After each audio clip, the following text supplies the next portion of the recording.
It was a compelling display of words put on by Caribbean heads of government at the most recent general debate of the United Nations General Assembly. Prime ministers and ministers of government of the region asked the world to do more to reduce the effects of climate change, as well as to assist small island developing states to repair and withstand the shocks associated with it. While the UN General Assembly has heard time and time again the cries of countries in the region, according to the region's leaders, not enough is being done to assist. And with the memories of what transpired just last year as monster storms Irma and Maria decimated the region, its leaders are not shying away from demanding more from the countries believed to emit the most greenhouse gases. Among and around us are many who still deny the reality of climate change. We have not, as a global community, agreed upon a plan for implementation of the commitments made in Paris at COP21. Additionally, we have not mobilized the resources to capitalize the $100 billion per year, which was agreed upon to assist the most vulnerable to adapt and mitigate against the harmful effects of climate change.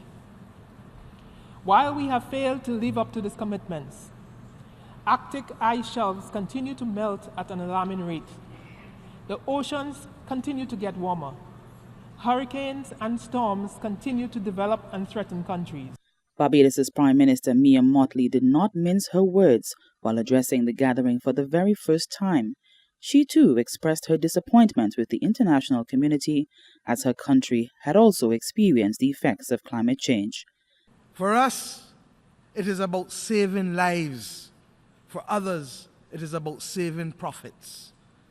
We have reached the stage where we ask the global community to recognize that what is at stake is simply not an academic debate, is simply not the profits of multinational corporations, but the evidence is clear and decisive that it is the lives and it is the living of our people.